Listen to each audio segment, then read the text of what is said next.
guys! Good morning, and this is another episode of our vlog, The Bisaya Vlogger. Welcome to this channel. If you are new, welcome back kung balik-balik na ka dinhi. Ako lang gi-flex ang ato ang attire karon. Ukay-ukay. Diba guys, nindot kayo siya. Ukay-ukay na siya guys. Ayan. I cannot, So, ukay-ukay siya. Basta nice siya. Nadi ukay-ukay nga jumpsuit, no? Nice. Naanami sa balay. Ako ilisan si Budat kay nalibang. And while mag-ilis ta sa iyaha, let us talk about the issue of our friend, no? Si Alice. Ang iyahang wife. Kay baguro magid sila nakasal. O katong iyahang BFF, friend BFF. Ano ito si Dada ma? Ano man? Why? Ay, chichi. Ano? Si Dada nga ba? Matog simbahan dong. Uban ko wala. Excuse me, anak. Sige. Ay, lang mo ka-distract din, ha? Okay, so as we talk about them, di lang ta marites, no? Di ta marites. Actually, tawag sa ito, anak kong mga Dili man, guys. Ako lang i-share. I know my opinion doesn't matter at all. But, of course, ano lang siya, murag, i-share lang na ako noon sa akong side as also a Christian. Sa ako ang sulti about ani. And I hope nga naatay ma-learn. No, niya. You can also share your ideas and anything na gusto ninyo isulti in the comment section. Ato siyang istorya-istoryahan. So, si Alice, isa ka American. Mao na ron, magmarites di day kaayo. Nagatan ako sa ilang vlog, pero dili kaayo na ako ginasunod yun siya tanan as in. Nakakita lang ko sa sa Jessica Soho. No, ay ako nakita dito is yes, dayday, yes, dayday. Ang dayday ni mama nga wala pa. Sirad ipalihog ang pultahan. Sad inak. Humot kay tain, no. I need water, ati. Ako ang kuanan iyang pisong. Malibang man siya. Wala ko'y tubig din hinak. Please, nakbe. Thank you. So, mo to siya, guys, no. Si Alice, isa siya ka-foreigner. Before sila nagkaila ni Jeremy, ang iyahang wife, the legal wife, iyahang Facebook, naari siya Facebook bago. Nana siya BFF di ay, kana si Alice. Ang nakasad lang is, pagminyo nila, wala sa hunahuna ni Alice nga, ang iyahang matawag nga family sa Philippines is si BFF. Kalimot ko, Betty raman gud ang gipangalan sa iya sa sa Jessica Soho. So si Betty Lafaya. si Betty ang gipangalan. So syempre kung ikaw ang wife, dili siya kung bisan ako, no, kay niagi man pugkuan ng mga selos pero wala gali basihan ang ako. I'm sure sa case po ni Jeremy, wala pa man po siya yung mga evidences, and nakita na ko sa vlog ni Alice nga murag sincere man po siya sa iyahang tumong, and napod siya na siya ginaistorya ba nga dili maminaw si kuan sa iyaha niya. Murag ihang ginapasabot nga wala may something sa ilaha duha. So di man nato siya ma-judge na about ana kay wa magita kabalo sa the whole story. Pasensya mas kung ilok guys, basta bagong panganak dili pud kay na siya puti. As in. So si Alice, ang nakamali lang sa iyaha para sa ako lang, no, nga kanang kung dili day niya kaya i-let go si BFF niya, nagpakasal pa man siya kang Jeremy, no, dili pod pwede nga duha sila kibali. So tama na pang istorya in English. In English, please. Dali. Wala, oy, di man takabiyaan. Ang baby nga gamay. Dako na siya. Di na siya gamay. Ha? Okay, so for me, Sir Alice, if you seem to watch this one, if you happen to watch this video, I'm just having a reaction regarding the issue that I have heard. Although, of course, no, wala ko labot naman dapat, and mga opinion raman ni sa mga netizens. It's the opinion of the netizens. So, still, your decision and the decision of your wife is the most important after all, no? So, in the end, kibali, in the end. So, before ito mag-breastfeed, guys, it's not good for me, Sir Alice, that you have best woman, different people aside from your wife.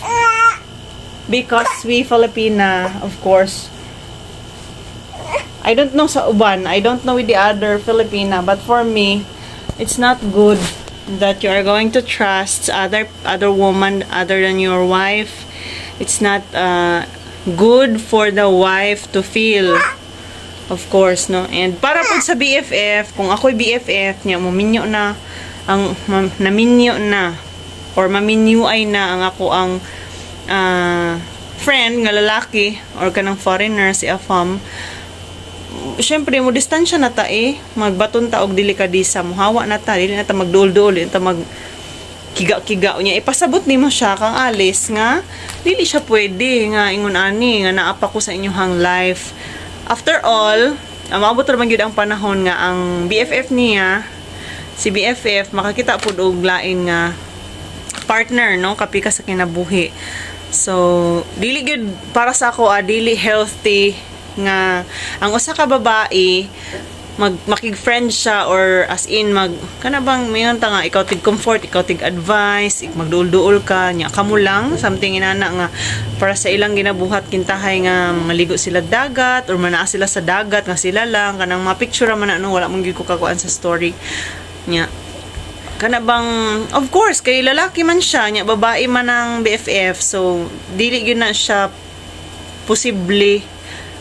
Tama ba? Kay temptation is always there man. So maglikay. Isip usa ka para lang sa kung ano nga dili gyud siya maayo nga kung ikaw babae magsige ka og something inana ba nga musugot pa ka nga porque basta. So sa wife naman laban lang Jeremy. I know it's not that easy, especially that kita na ko imong vlog The Legal Wife na kay gipagdaanan daghan na kay siyang subscriber and 3,000 yang subscriber ani nga time pagtan-aw na ko og daghang view sa iyang channel mga maritay siguro ato nga mga time karon lang ko naka-react.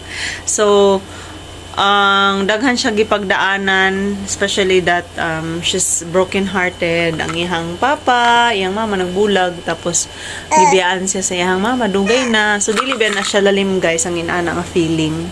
Wala man nako siya na sinati kay akong mama magpapag-uban pa man until now, but for some reason makaano ko kay naga-ministry man, so daghang kay ko og mga madungog, no, and testimony sa mga bata, especially sa pod naapod sa school as a teacher sa secondary high school, naapoy mga bata nga inana po dilhang kaagi. So manghilak sila masulti nya ang trauma ana ba dili lalim, no, nya feeling niya naagian niya, feeling niya nag-cheat iyang bana tungod ana.